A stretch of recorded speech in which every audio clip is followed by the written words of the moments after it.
Welcome to the Rural Dispatch, the podcast delivering stories from rural America. I'm your host, Allie Behrens.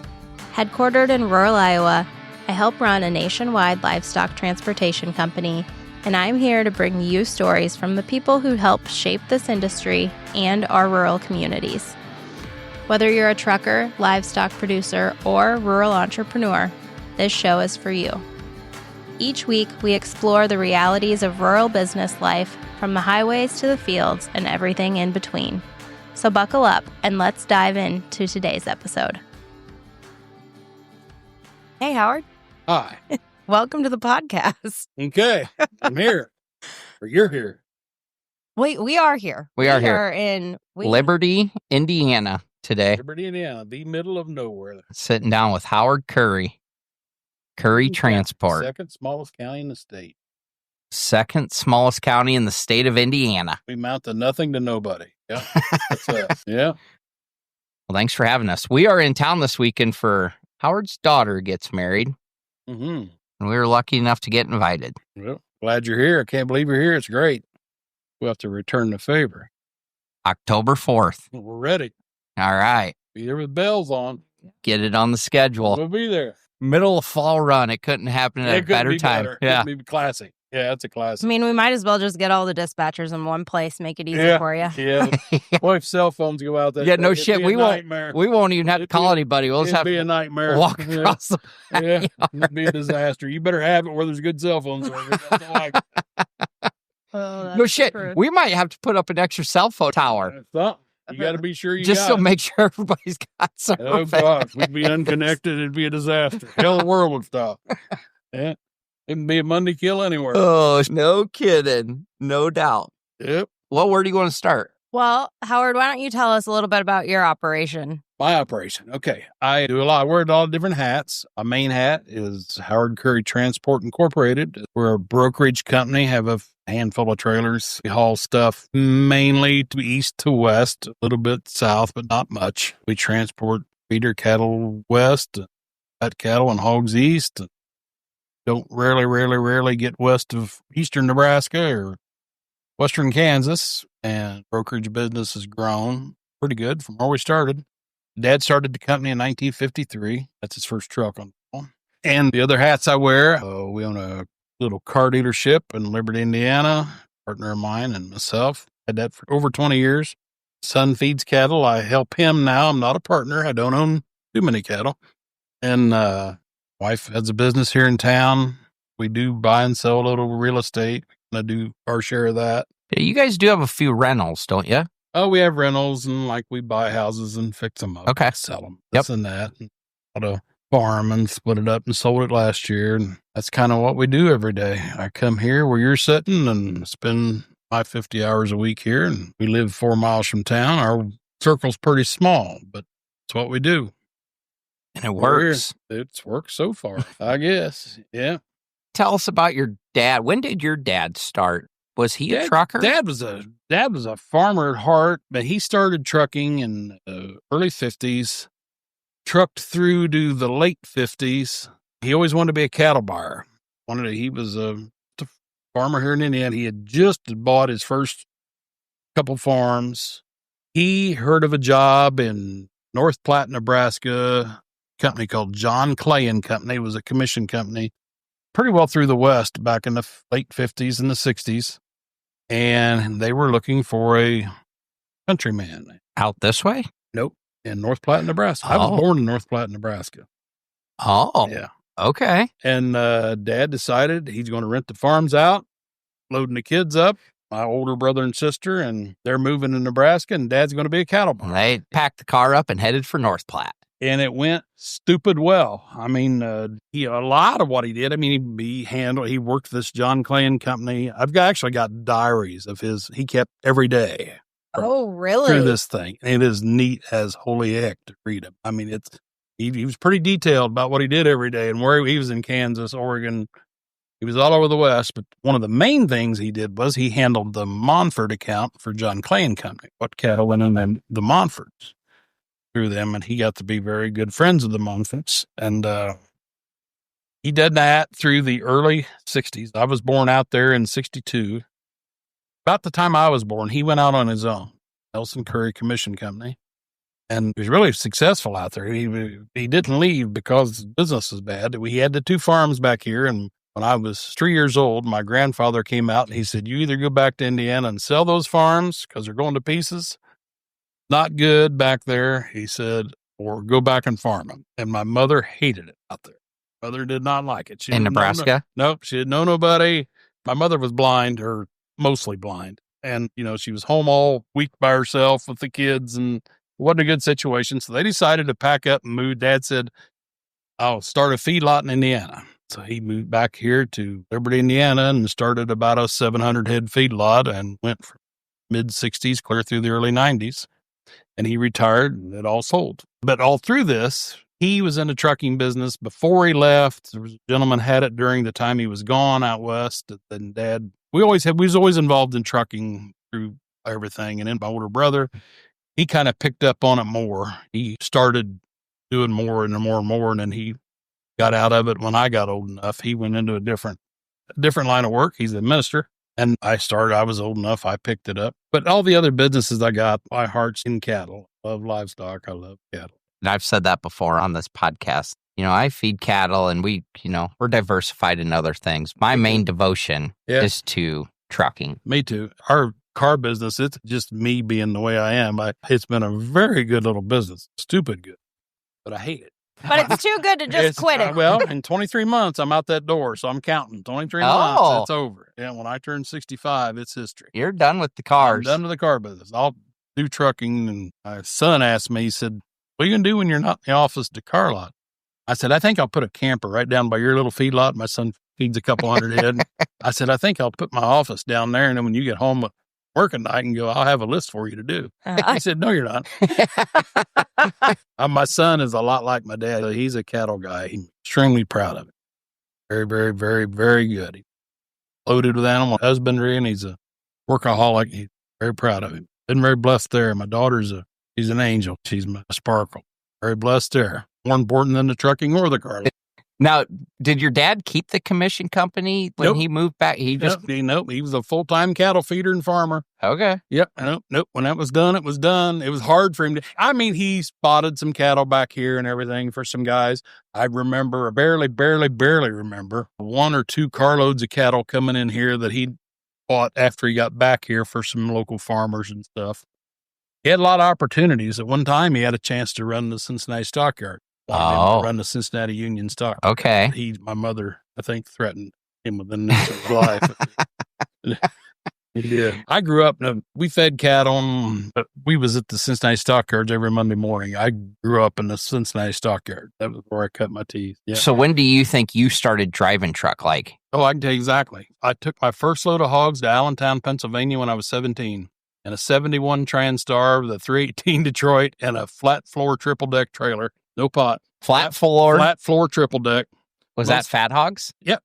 Most top heavy thing you've ever drove in your life. Torsion bar suspension. It leaned in the parking lot. Swear to God.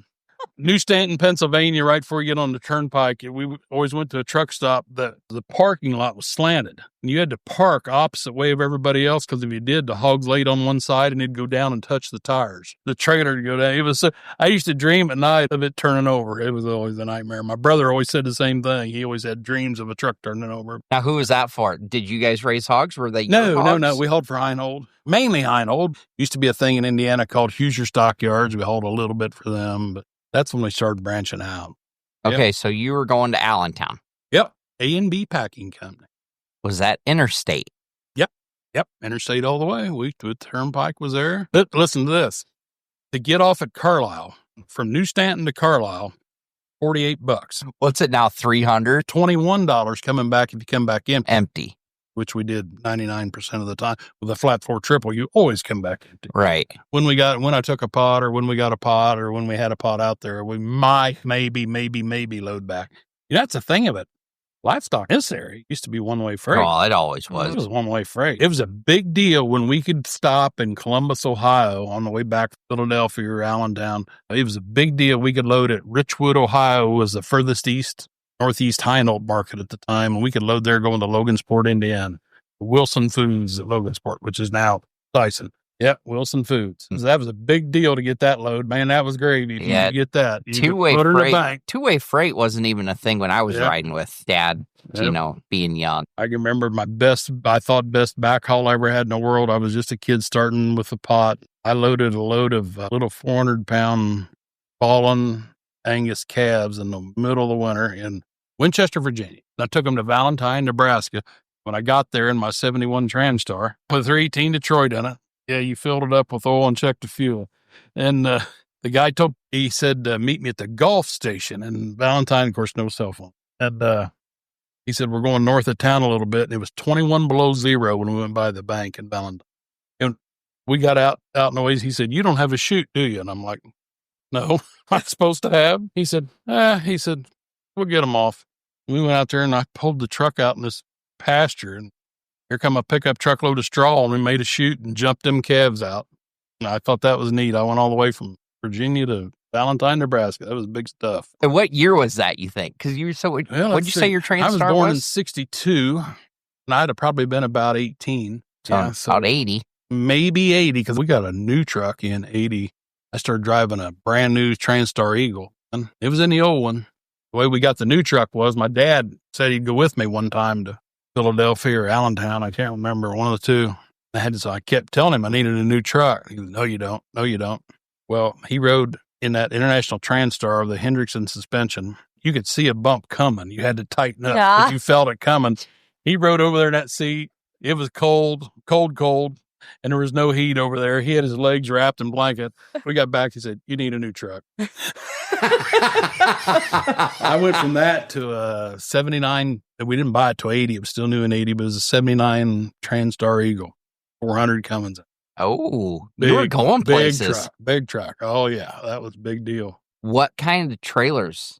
I mean, did you have Wilsons or Chamberlains? Whatever we could buy right. We wasn't married, Dad or me. We just bought what we could buy right. Wilsons. We had Chamberlains. I think I had an American a time or two until I got in. Kind of forgot about American. Yeah, American. I had an American bullnose, they called them. I had a Chamberlain Wilson. First new trailer, I think it was 83. If I remember right, I think it was 19,000. Anyway, I met up with Katano Minnow EB in around 1990, and it's been all EB ever since. So he's a good friend of mine. And Wilson, EB, they both make great products. Oh, they do. Yeah. Good companies and all that. We're not partial at our place either. Now, I'm not partial. Do I have some help?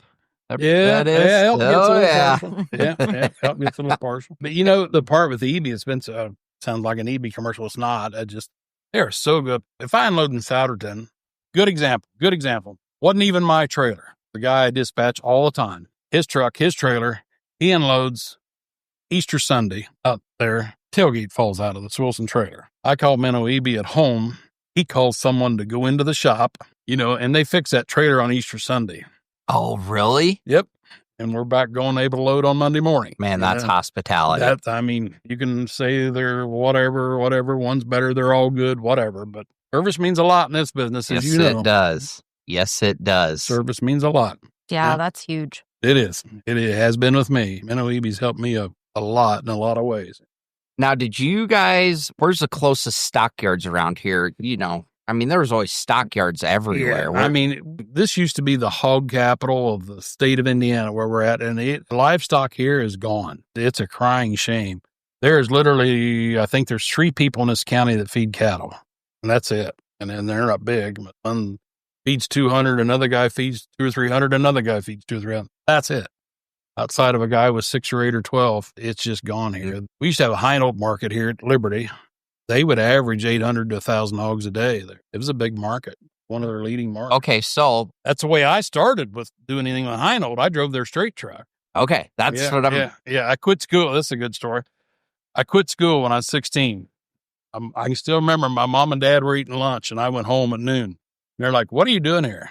I'm like, I just quit school. My mother went in the other room crying. My dad never missed a bite. He just kept eating. He said, quit school, huh? Yep. He said, what are you going to do? I said, I'm going to work for you. Hell, you're feeding cattle. You got a hog farm over there. You're trucking. I'm with you, buddy. It's us. He said, that ain't a bad plan. He said, there's only one flaw to that. So what is it? He said, I don't hire quitters. You're a quitter. He said, you need to go to town and get a job. And while you're at it, find a place to live. I went to Liberty and I rented an apartment for $80 a month. And I went to work for Heinhold driving their straight truck. And mind you, I was 17 when my son was born. I lived in this apartment. Cockroaches got me out of the apartment. Listen to this story. Oh, yeah. I love that. Yeah. My dad comes to town one day to see us. We're still kind of on the, he's a lot mad at me for what I've done. Yeah, there's some thin ice there. Yeah, it is a little thin. He comes to town. My son was a baby. So this would be 46 years ago. And he comes in, he goes to the kitchen sink, and there's cockroaches in the kitchen sink. He said, you're not raising my grandson here. He said, we got an empty house. He said, you're going to move back to the farm, and we're going to do things. So I got back in. Thank God for cockroaches. They saved it. Yeah. I had a couple other jobs, just part-time jobs, and done that. So I got back in a truck then. And so when you moved to town, is that when you went to work for Heinhold? Yeah. Okay. Yeah, I was driving her straight truck. I'd go out and gather up hogs all day, drop a chute every farm you'd go to, put the chute down, the sides on it. Yep, helped them part-time. Then I got started buying, at the same time I was doing that, I got started buying some of their out hogs and selling them, believe it or not, the Florences. Same time. That's how long that goes back. And we went from there. Got to buying some of whose out hogs? Heinhold. Well, isn't Heinhold in the out hog business? Well, they weren't back then. Them calls, they were fat hog people. They didn't, they were fat hog people. Them sows and out hogs to Heinhold back then, they were in the way. Florences would have a truck come through, and they bought from them one day a week. They'd run a truck there, and old Glenn Florence would be there and buy them. But on the off days, they'd have stuff they wanted out of the way and stuff. And I'd take my 12 or 15, and I'd meet one of Florence's trucks at the nearest sale barns, and I would sell them to Florence's. So that's how I started knowing Florence's a long, long time ago. Okay. Heinhold, they were fat hog people. They didn't, those sows. They were trading things. That was just something to get it out of here. Get the check and get them out of here. That was one of them deals where if you're going to take the fat hogs, you're taking everything. Yeah, but there used to be a lot of hogs there, but it all left. Everything left. She still works for producers. I don't want to say number because I don't have a clue. The independent hog producers, they're little too. Mm-hmm. See, I worked for a producer. You did? January the 6th of 1987, I went to work for, back then it was called PLA, Producers Livestock Association. It was Ohio-based. It had two markets, Indiana, Bath, which is right, little bitty one down the road here. They had Vincennes. And I was working hot and heavy with Carl Meyer's dad, Doc Meyer, which bless his heart, he helped me start. And Doc said, you need to get experience out away from me. He said, I'm getting old. You need to do something. Went and interviewed at Merco, but Plainwell, when Paul Murray owned it. Went and interviewed with a job with Paul Murray, and he said, good. He said, I'm going to hire you. I said, that's good. He said, you're going to upstate New York. I said, no, I'm not. Ooh. So that died quick, and didn't do that. So I came back, and I said, all right, I can work for producers here and live at home. And I managed an auction market over here at Eaton, Ohio for him. And when Doc got old and got sick, producers kind of consumed his business. And then we built a new barn at Rushville, and we did that. And I left there. They didn't like me feeding cattle and being in a trucking business and looks of interest. Yep. It was a bad time in livestock, and I wasn't doing good feeding cattle or doing anything I was doing. They told me to go work somewhere else if I wanted to be in a trucking business. I did. That was in 97. That was PLA. PLA. Yep. Used to be everybody had them. Like Indiana's was PMA, Producers Marketing Association. Yep. Missouri was MFA. And none of them are really related. They're kind of sister companies. When did it come United Producers? Okay, I left. Or is that here? I can tell you pretty close. I left in 97. I'm going to say around 01 or 02 in that area. We had a really neat, PLA was they were strong financially, had a great lending department. It was going good. Truthfully, it seems like when I went United, this area, it fell apart. Right. But so did feeding livestock. It wasn't just them winning. Everybody winning. You're right. Yeah, the little sale at Eaton, Ohio, now it starts at 1 o'clock in the afternoon. It's over at 2:30. We used to start at 1 o'clock and be over at 10 o'clock at night. Boy, I tell you what, there's just the livestock is not there. Oh. In general. It was nothing at Eaton to have 120 or 40 cull cows to sell every Tuesday night. And now I don't go, but I'm venturing to say there's less than 50 every week. Yep.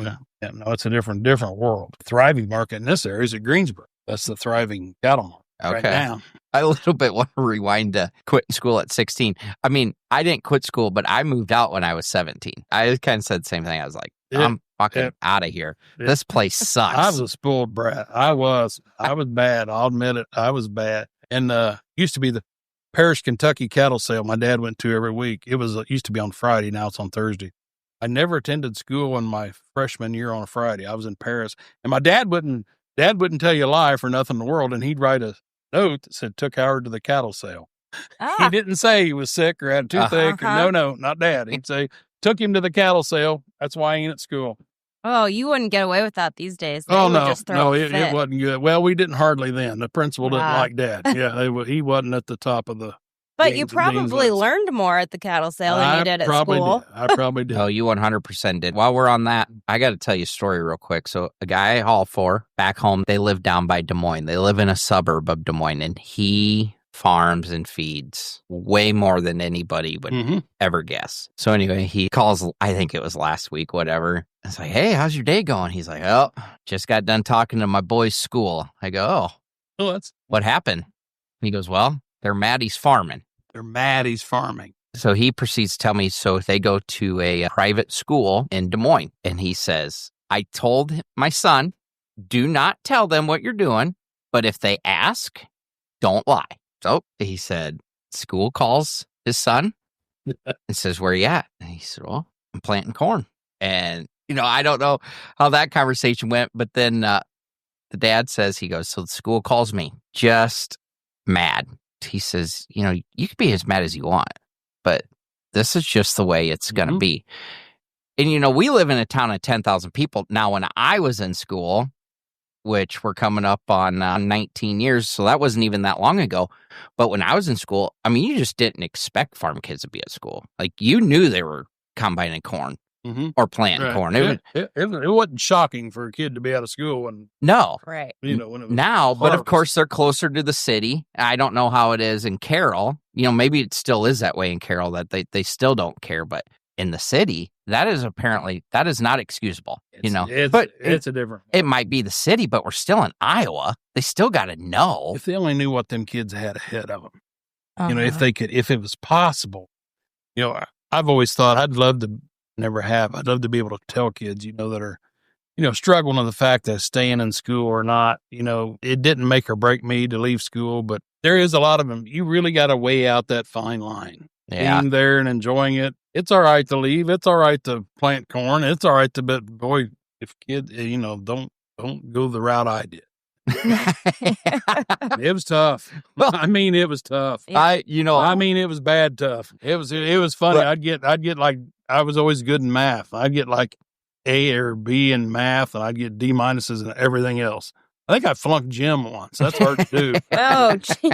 Yeah, I did. I think I did. Yeah, it was tough. It was. I don't know. It was hard all the way through. I'll never forget this. I had a little part-time job at the grocery store up here too at night cleaning, and it was the night of my class's prom, and everybody's got their 4-wheel drive trucks, and they rented limos and big Jeeps, and they're going up and down the street, and I'm out there putting the ladies' bags in, and I thought, you dumb SOB, what have you done? But I got a beautiful son, and if I had to go back now and change it, I wouldn't, but it was tough. It was tough. It was bad tough.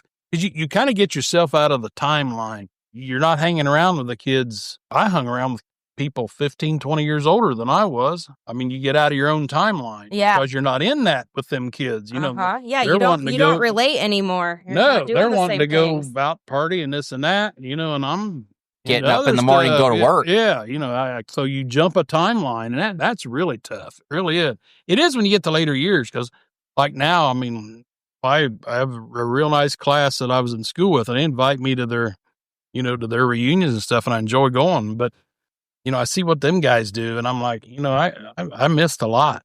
I did, but I didn't. I gained a lot too. So it's a way out. It's a way out. I got a beautiful family and got a great wife. So 2 beautiful kids and 2 beautiful grandkids. It doesn't get any better than that. Another on the way. Another one on the way. I'm ready too. Absolutely. Got a grandson coming. Never had one of them. All right. Oh yeah, Boy. this is going to be bad. Yeah. Our youngest, I shit you not, Howard, you would die.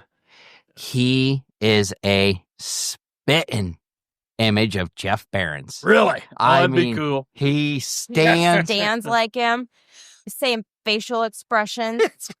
Yeah. I'll bet we say it weekly. That one was sent by Well, Grandpa. That's a good Because thing. I mean, You know, it must be something about genetic skipping because my son has the traits of my dad. It's so much, it's scary. Of course, when I was out on the road and gone, he was at the feedlot. I mean, he was with Grandpa.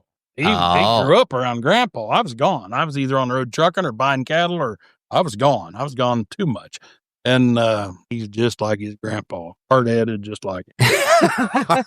It skipped a generation. I always tell him it went right over top of me. Hard-headedness went right to him. now, how many years do you think, did you truck over the road? Yeah, for not long. I think till about 83.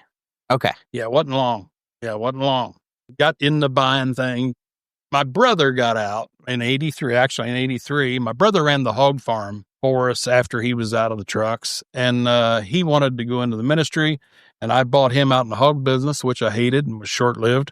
And from there on, it was cattle and buying and selling. I got really caught up in the marketing and loved it. I'll tell you what, it's just an addicting Oh, it's horrible. trade. It's worse than it's cancer. It is. It is. It is. I watch cattle auctions every day. Every day. I have to shut them off when the phone rings, which is a lot. But I watch cattle auctions every day and for no reason whatsoever to do it. It's funny because our business, I used to have to go to car auctions before I had a buyer. And I absolutely hate car auction. It's as different as night and day. But could watch a cattle Absolutely. auction all It's day. heaven. It's Yep. like going to, yeah, car auction's horrible. I'm same way at our Yeah. office. Yeah. She'll holler. Every day. She'll holler. Yeah. What are you buying today? I ain't buying nothing. I'm just watching. Literally. Yeah. I'm not even lying either. Our business never was for me. Even I like buying some property. We've done very good at that, and I like doing that. Well, Trucking business, it's a lot of paperwork, as you know. you want to know Well, why you like the trucking business? Because you're good at it. Oh, I don't know about that. Depends on who And, you ask. and we like things we're good at. I guess, you tend to. Believe it or not, I kind of like the paper. I don't mind I do the invoice. My daughter, bless her heart, she takes care of the checkbook. My wife used to do it, and my daughter got along. She takes care of the checkbook, and that's a job because we write. We still hand do everything. There's nothing here on the computer. Nothing. We do Nothing. 1,400 and some loads a year. It's manual. Go to send out 1099s and all that. Like that wasn't for my daughter, I'd probably never make. I couldn't do it today without her. She really helps me a lot. Yeah, and my wife did the checkbook thing before her. Nobody in this business ever looks at slowing down and being more economic, doing less, ending up with the same amount of money. No one in this industry looks at that. That freaks me out. No one looks at that's like a truck show. Everybody and I like a pretty truck. Don't get me wrong. Don't show me a truck that the tractor's 25 feet from the trailer. Show me something that gets 8 miles to the gallon and weighs not a lot. It doesn't weigh 39,000 pounds empty. No one never mentioned. Most important thing in the industry. Yeah. I figured this a while back. 1 mile to the gallon at $4 fuel when I figured it. 1 mile to the gallon if you're on 100 and I forget my numbers. Anyway, it equates out to $25,000 a year per truck. Yep. No one mentions it. It's never mentioned. That's not But cool. you let them come out with a new set of chicken lights, we're all going to get them. I got a trailer with so many lights on it, it's stupid. That's dumber than holy heck. Did you hear my California hookup story? This is a good one. You'll want this in here. Make sure, yeah. I had an owner-operator who really liked things that look good. We won't get into that. And that'd be a great guy. And he asked me one day, his trailer was going into EB's it was a pretty new trailer to get the brakes or something. And he said, I want to put a California hookup on it. I had no clue what a California, nothing. I said, Yeah, that's underneath, Howard. I don't care. That's fine. Yeah, put her on there. Well, Minnow EB knows me pretty well. He knows I'm a little bit tight with money. And he calls me. Now, this trailer's in Iowa. He's in Pennsylvania. He calls me. He said, you want a California trailer hookup put on your trailer? And I'm like, sure. I guess that's what the driver wanted. What is it? I said, he said, what's you change your glad hands. I don't care. It's all that works. I was busy the day he called. I didn't want to hear about it. I said, I got to go. Whatever, just do it. I got the bill like the crap. Like it's $2,400 to put a California hookup on. So he still teases me to this day about that when I'm nickel dime. Yeah. When I'm nickel diming him about free mud flaps or something stupid, he'll say, you bought a California hookup, you idiot. You don't want, in a sense, to me, maybe I just don't see it, but not enough people concentrate on what really makes the difference. It's the people and the equipment. That's all that's in this industry. The rest of it, you're going to have to buy fuel. You're going to have to buy tires. We know that. We can't change that. In a conversation I had with a guy just this week, beginning of the week, another problem this industry has ran into is they are more quantity over quality. Mm-hmm. Mm-hmm. They would just rather dispatch loads. And I feel like, but there's still so many good truckers out there. We are so blessed with our crew. You can't. Right there's that's my trucker list. And there's so many good ones on there. It's scary. It's one of the biggest crimes and to monkey around. I don't know if you're wasting time with someone that's an idiot. You're doing your whole house. When I say house, you're doing your family an injustice. You're doing your other truckers, your customers. You're doing your bank an injustice. You don't do it. Just don't surround you. That's the biggest thing I've found. And it's everything I've ever done. I've been very fortunate. I surrounded myself with good people. That's my success. That ain't what I've did. Well, and it takes one bad apple to ruin the reputation of the whole company. But boy, I'll tell you, there is some of these guys, I don't see how they do what they do. They are so good. They're so good. Some of these guys at managing their time when they're out there on the road, they're excellent at it. And then there's them others. But there's guys out there that are great. And see, it'd be so great in this world if you could pay them accordingly. Mm-hmm. If you could, they are worth this. They are. They're good. Well, The shipper doesn't have a clue when that tailgate goes down, and especially today when you got $165,000 of feeder cattle on a truck. What could happen in the next 21 hours? What could happen, versus a guy with good eyes and good animal husbandry and willing to do it, go the extra mile. That guy's valuable. He shouldn't get paid the same as someone that don't give two shits what happens on the truck. Yeah. But we do. We do it every day. We do. We run quite a few of our own trucks, and I don't feel like we probably pay our guys accordingly. They deserve more. Mm-hmm. We can't afford to give them more, right. But they are worth way more than we are able to pay. The thing that keeps, the thing that's done it over the years a little bit, a lot of the bad ones are gone. When fuel got up there, when everything got tight, a lot of the bottom end got out. They're hauling 2x4s and shit like that. It's self-filtered a lot there. But it's still that factor there. It's a whole lot better than it would. To me, what I see, that list I got, that's a way better list than it was 10 years ago, as far as guys to get it done. Companies that care. I think it's better now than there's a prominent cattle dealer that's a feeder cattle dealer out east that I had a horrible situation with back then. He's still doing this today, and that's great.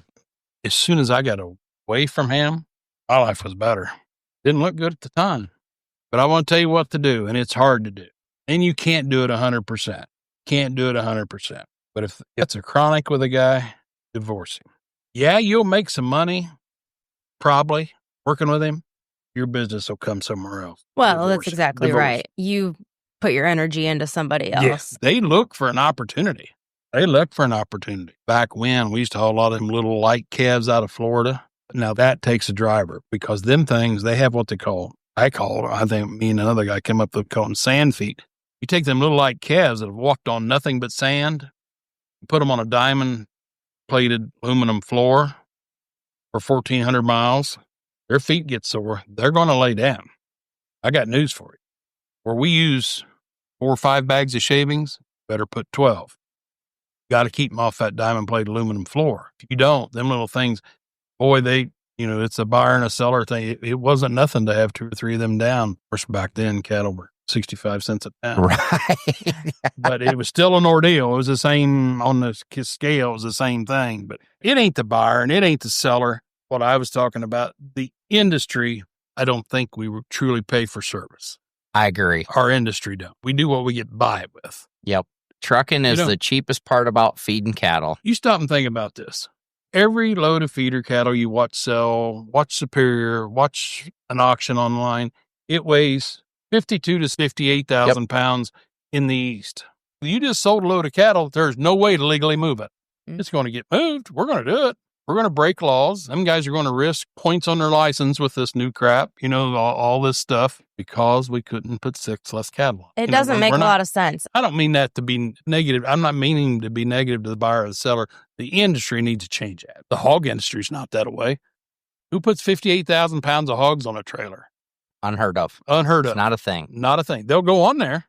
But I mean, you'll have the edge or this or that. But cattle, it's every day. It's every day. I had one unloaded a packing plant this morning, 56,080 pounds off the truck. And now it's the norm.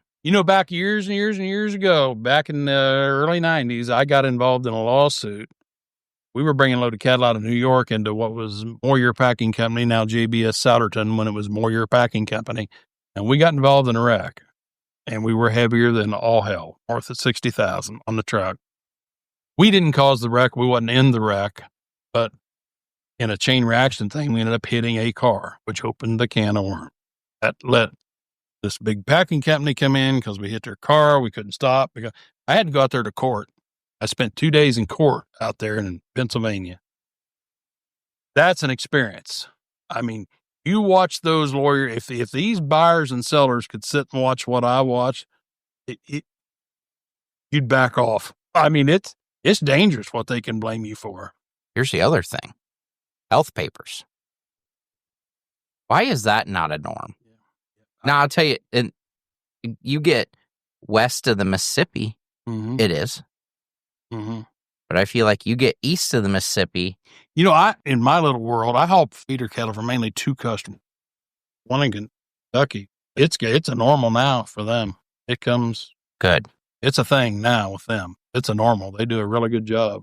I want to ask, how do you think you met Jeff Behrens? Obviously through trucking. He called me trying to get a truck east one time. I started giving him loads going to Hazleton, Pennsylvania, loads of hogs. Illinois. I think maybe back then we used to get some out of Des Moines. This guy I was telling you about in 2010, the train wreck. Yeah, that's how it was. He started, he was hauling hogs east for me. I think then we were going to Grantsville, Maryland. Hot and heavy. Grantsville, Maryland. He went out there quite a bit. He did I hired him a lot.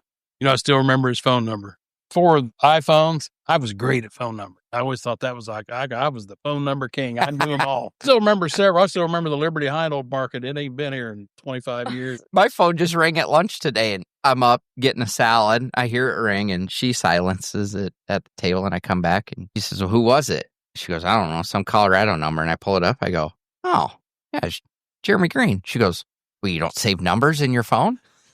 He said, not when I know him. Yeah, it's changed. That's another thing that the industry abuses truckers. And it's the industry. These guys aren't villains doing it. It's the nature of it. Load cattle and head west. That never used to happen. Never. Cell phones. You'd back up to Virginia. You'd load of cattle on. These go to Hagerstown, Indiana. That's where they're going. Stop and call the guy when you're an hour out. You went to the pay phone, stood in line for 5 minutes, get to the pay phone, and that's how it happened. Pay phones that was a pain. You'd go in a truck stop and there'd be a line to get to the pay phone. That was a treat back when. Well, and a random question Allie asked me not that long ago. She goes, what was your favorite truck stop? And I go, I don't really know that I had a favorite, but it was any truck stop I could get a sit-down meal at. Every truck stop these days is fast food. Whether it's Subway, McDonald's. There used to be no such thing as that. Yeah. They all had good food. That was the place to go. If you wanted to eat, go to the truck stop. Yep. I used to do it here. We'd go to Richmond, the state line, to the truck stop. That was a normal place to go. Right. You went there. Yeah, that's totally changed. And I'll tell you what else. This paying for parking thing. Oh, reserved parking. Now ain't that something? I don't know. Did they excuse you if you buy $800 of fuel or some crap? Or I don't not, think so. Really? No. Another thing, full rest areas. That's another weird thing. That never was. I mean, it'd be weird to see a livestock truck in a rest area. Well, that was weird. We come through Indianapolis today, and it was 4:30 this afternoon. And I said, look at that truck stop. It is packed full. Yeah. You cannot fit another truck. Yeah. Yeah, well, all their hours ran out. Yeah. They can't go anywhere. Yeah, well, you know, and I know, guy in Virginia says, we'll pick you up at the truck stop tomorrow morning. Our truck hits the truck stop at midnight. The guy's going to come get him at 8 a.m. There's nowhere to park.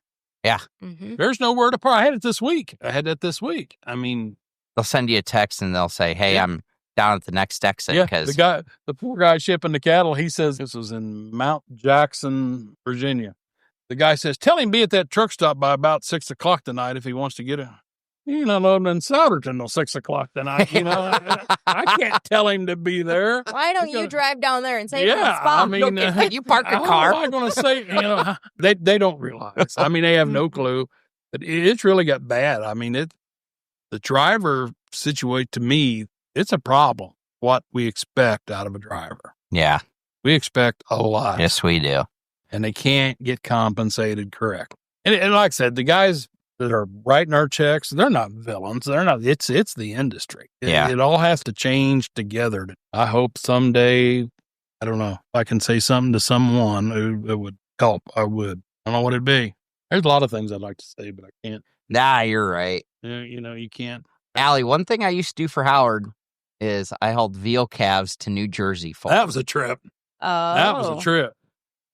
Yep. Now, that dude was a character. Did you ever meet the No. Jake out there? Nope. Oh, my Lord. Well, oh, my Lord. I mean, I don't think I did. You know, Oh, we always loaded off of Amish farms. Yep. Oh. Yep. Went to New Jersey. Vineland, New Jersey. Vineland, that's what it was. Berrig Brothers. And I mean, to tell you, I feel like, correct me if I'm wrong, but I feel like it was downtown and you were squeezing around this corner and that corner. You'll like this story. Jake Berrig, he was probably, I'm not 100% sure he's still living. I hope he is, but he was running the plant at like 85 years old. Oh. Still there every day. And he was a strong arm old dude, been in the packing business forever. And every time I'd have to raise the rate, I hauled for him for years. Every time I'd have to raise the rate 5 cents a mile, he'd just have a meltdown, total meltdown. And if you remember, we had the straw in the trip. Oh, we did, yes. Not shavings, straw. It was a kosher plant, and they like straw under them cattle. Well, where do you get rid of straw? You know, it's a problem. So one day I had this heart-to-heart with old Jake. Jake, we got to get away from the straw. We can't do it no. There's no truck washers won't take it. It's got to change. Oh, I got a dumpster here. We can do that. I said, Jake, this straw is costing you a fortune. He said, what do you mean? It ain't costing me nothing. Farmers give me that straw. They have to supply that. I tell them 7 bales. I said, you don't realize something. I said, what are you paying for your calves, Jake? He said, $1.80 a pound. They're too damn high. I said, think about this. We weigh our truck in town. We go put on your 111 head of calves. We put on 8 bales of straw, weighing 40 pounds a bale. We hit the scale again. You bought that straw for $1.80 a pound. He said, them robbing SOBs. I swear to God, from that day forward, he never bitched at me about truck rates. Never did. It ended it. He never said another word. He was getting honked. That and was he the didn't end even know of it. That was the end of it. Yep. He never thought of it that way. And it's funny, the shavings was all right from that day forward. Them old guys, they were some characters. He was a dandy. My wife, I used to tell him how he was on the phone. He cussed every word he said. And I'd tell my wife about it. She's like, oh, no. One day he called us and said, listen to this. Let her listen to it. Oh, my gosh. I wouldn't do that. Well, yeah, you would if you wanted to. Yeah, that's right. You want to haul for him, you would. There's all them old guys. Boy, I'd like to have a room full of these young truckers and tell them what to listen for. If you could tell them certain things, you could sure change what they got ahead of them. The other thing that's crazy is the friendships you make out here. And really, it's not like, you don't go out to eat together. You don't nothing. Well, like you, I consider you one of my very best friends. I see you once every year or two. I mean, Yeah. it's a strange way we do things. Yes, it That's a is. fact. Yeah. I mean, it's a way it is.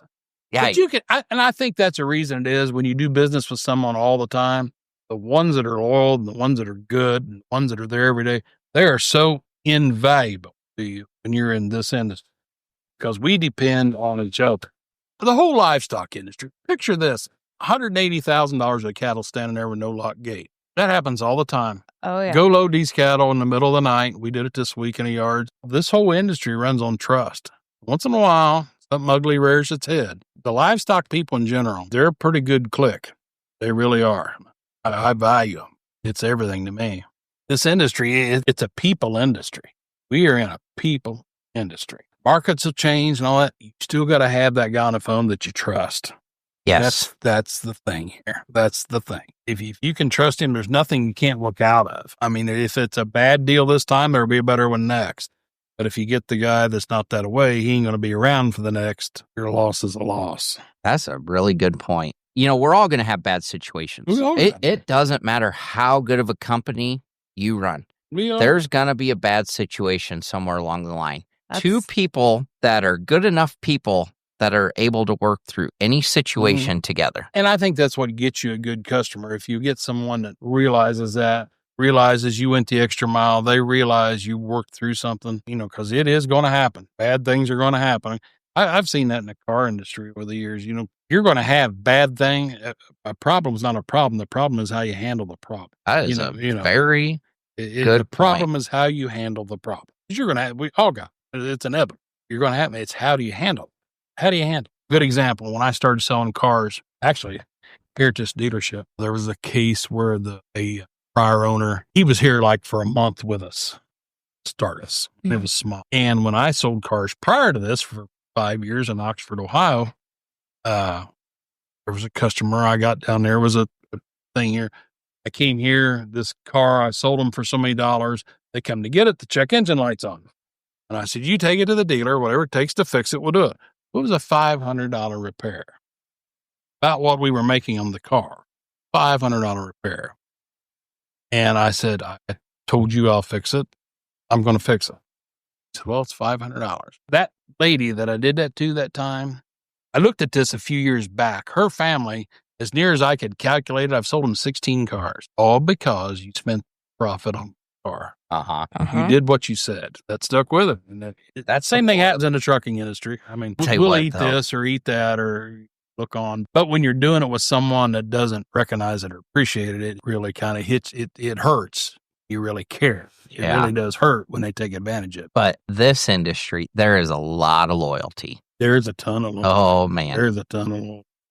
God, I got such a good bunch that call me every week. I mean, they do. They're good people. A whole bunch. And they're guys, the Steve Hendershots, the Scott Mims of the world, the Nathan Deacons of the world, working together. Yeah. You've got something to offer everybody. Yes. We all do. If you go out here and buck each other's head, you've all got just your little thing. You'll do all right. I have said that before on this podcast. We could never do what we do on our own. It takes us working with a wide variety of other trucking companies to make this deal work for us. And if it wasn't for everybody you just mentioned and many, many more, I would not have what I have today. No, I would have. No way. Yeah, no, I have a great group that I can't say enough good about them. No, it is crazy. And like I said, once in a while, a snake will hit the batch and he weeds himself out. You wish you never heard it and go on and smiling, especially as you get older. You kind of say, what the hell? One load, it's a bad deal. Go on to the next one. When you're young, it's want to fight them and all that. Fights out of me. I'm an old dude, so I smile and go on. Yeah, well, you've probably about seen it all before, and it all turned out okay. So. Yeah, I've seen some weird things in this industry. The funny part of it is, never ceases to amaze me. I've just harped on those people and everything, but importance of the people. It all falls back to, like I said, rates change, everything will change. It's those core people that make your business. The sooner you recognize that, these young guys out there, the sooner you recognize that, I hear someone say, well, I don't want to pay you that load fee. My gosh, I'll just call them people. that load fee don't mean squat. Now, granted, it's profit to me, it's profit to you, it's profit to everybody, but it's a piece of a puzzle. What you want to do is be able to look at the puzzle when it's done and say, hey, I got part of that. Don't want to look at the guy that's got the puzzle next to you and say, I wished I had one. It's what makes it tick, and it works when it ticks. This is where the magic happens, in the middle of nowhere. Yeah, that ain't no kidding. Yeah. It's funny. I was talking to a guy who's from Virginia today on the phone, and holy smokes, I was talking to him. I said, where you at? I said, where you up to? He said, well, I'm in Phoenix. I'm like, that's the thing of our industry. It doesn't matter when I get out of this car lot, I can, as long as the phone works, I can work from, and we can be at somewhere in Florida, we don't have to be. Yeah, we do. When we go on vacation, my wife always says one of the busiest weeks of the year will be when we go to Florida. Yeah, that's exactly right. It always works. I mean, it's always a big one. I'll be running to the FedEx office. I'll be doing this. I'll be doing that. People think it's nuts. It isn't. Well, it's a blessing and a curse. I mean, you can take it everywhere with you, and you always got to take it with you. From it. Yep, you don't. If I had something, if I had a wish, it would be really nice to have. I know guys that's done it. To have someone take your phone at 10 o'clock at night till 6 o'clock the next morning. That would be great. Mm-hmm. That would be great. But if they get in a total deal, they got to call you. Call you anyway. They get a call. So and it ain't the trucker's fault when they call you and they get somewhere and there's 2 heads short. You're supposed to be 12 in this pen. There's 11. It ain't their fault to call you. They're supposed to. Yep. I hope they do. It's when they don't, there's a problem. It's tough on the old trying to get a night's sleep. I'm fortunate. You're fortunate. It takes a strong woman. Oh my God, does it? Oh my God. Because, I would say close to 5 out of 10 Sunday mornings, I'm walking out of church because my phone's ringing. But on the other hand, she's so immune to it anymore. Next morning, I'll be like, hey, did you hear my phone ring twice last night? Yeah. Oh, no. Oh, what happened? Slept right through it. Abby's the same way. Like, did you hear all that last night? No. Like, how could you keep from it? Bet there's a lot of, there's a lot of them while I'm in the shower, answer the phone while I'm gone. Uh-huh. Well, so-and-so wants you to call right now. You got to call him. Yeah. The response I usually get is, hey, can you answer the phone more often? You're a little more pleasant to talk to. My wife's heard that. Yeah. And some of them guys, it pisses me off. They'll be a real ass to me all day, and she'll answer the phone. They're like, hi, how are you? Yeah, how was your day? Really? Then you start taking it a little personal. Yeah. I'm like, what the heck? I don't hear that side of you, But I mean, it is literally everything we do. And it don't matter if it's Christmas Day. It does not matter what we're doing. I got to walk out of the room and go answer the phone. Yep. It does not matter. It does not quit. What we're doing. It does not quit.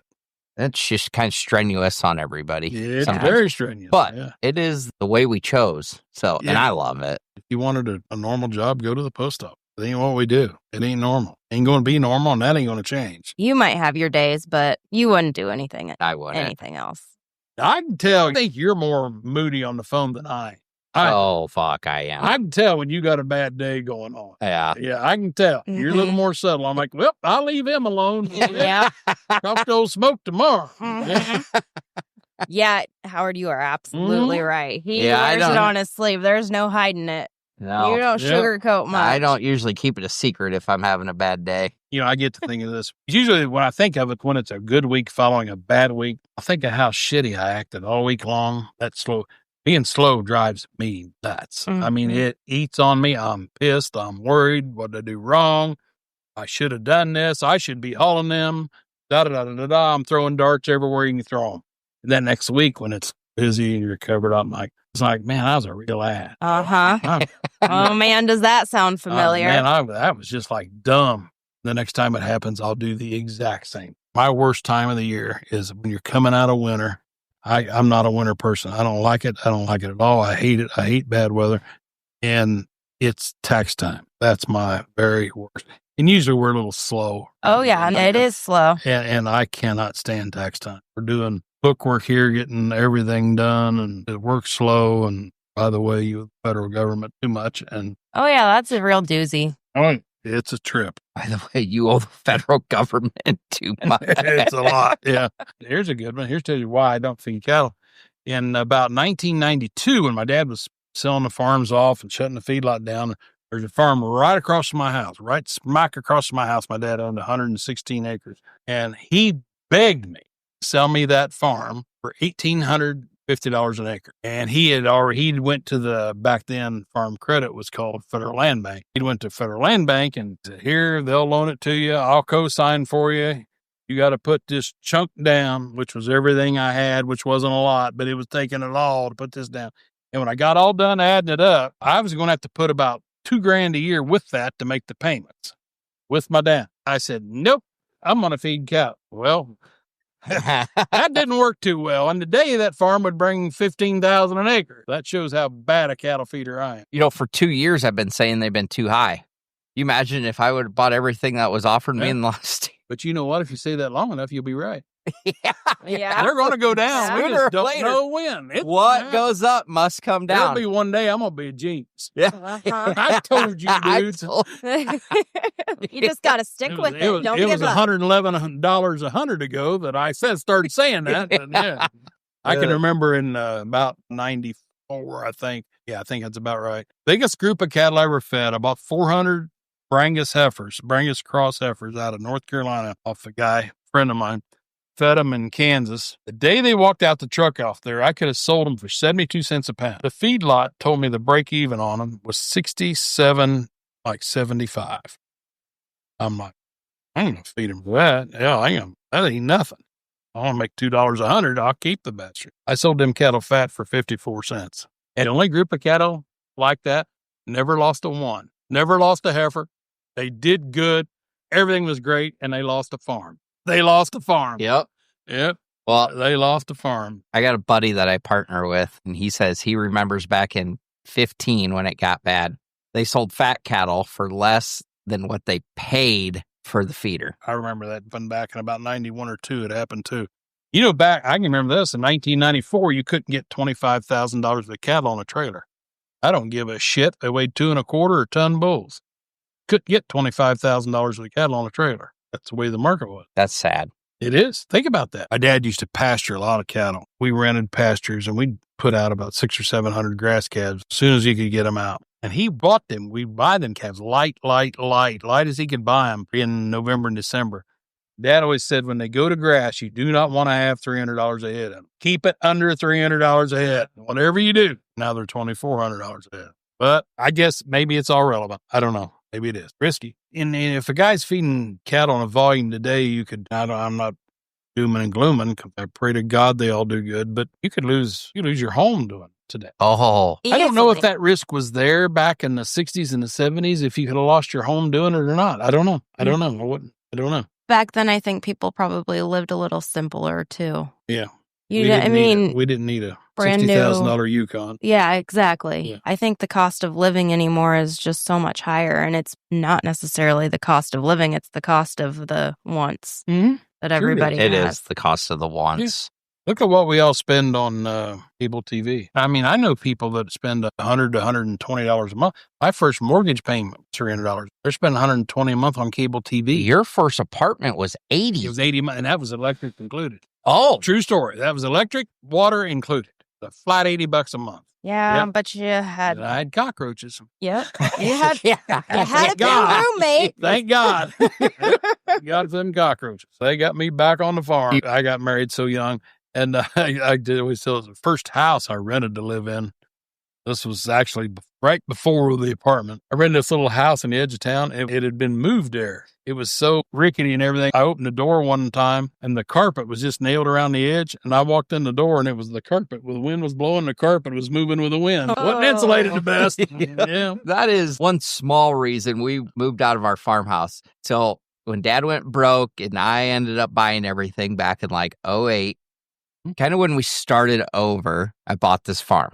Okay. Then I moved into this farmhouse, and 15 or so years later, we have a son. Okay. And then another year goes by, and we're getting ready to have another son. And we live in a farmhouse that has no heat or AC upstairs, and the curtains blow when the wind is blowing. Yeah. Right before we had our second boy, we decided, you know what? We can't have 2 kids living in the living room. Well, I tell you, only got one daughter. Boy, this thought of giving her away Saturday, this is a hard pill to swallow. You'll laugh at this. You'll see. I went and got big special black sunglasses. Oh, I Howard. look like Darth Vader. My daughter said, "You are not wearing them to my Because wedding." Howard don't get emotional. Oh, this ain't going to be good. That's my baby. Yeah. I mean, this ain't going to be good. I mean, it ain't going to be good. Oh, Okay, I want to tell everybody, Howard sent me a text a couple weeks ago, and he said, it is hard for me to get interested in something. But shockingly enough, I don't like nothing. Yeah. I can sit down and listen to you guys, and I just want to give you that kudos because I catch it on email. That's where I pick it up at, and I'm like, all right, I make time here sometime here through the phone quits ringing, and I'll get where I really want to start listening to that damn phone. Yep. Every time. Yeah. But I tell you, I appreciate you doing the podcast because people need to know the quality of people that are in this industry that keep it ticking. I can't harp about it enough. It's the people. I'm telling you, that's what we thrive on, what we make money off of. People's the key to it. And if the more people know that, maybe they'll think, hey, maybe I ought to be less of an ass, or something. My dad always told me there's nothing better than a good customer, nothing worse than a bad one. Boy, there's nothing any truer said. Those people that treat you right 52 weeks a year, they're invaluable. And I don't mean financially. They don't haunt you at night. You don't have bad dreams about it. They're good people. I've been very, very, very blessed. Glad you're doing it. Keep it up. okay, sounds good. Will do. We're kind of into it now, so Good. Yeah. Keep it up. Yep. okay, let's wrap her up. All right. Howard, Yeah. Good. thank you very much. Appreciate the opportunity. Thanks for tuning in to this episode of the Rural Dispatch. I hope you found something valuable to take back to your own operation. If you enjoyed this episode, please subscribe, leave a review, and share it with a friend. You can keep up with me between episodes on socials at Barons & Co. or join our email list on our website to get new episodes delivered straight to your inbox every Wednesday. Until next time, keep those wheels turning. We'll talk soon.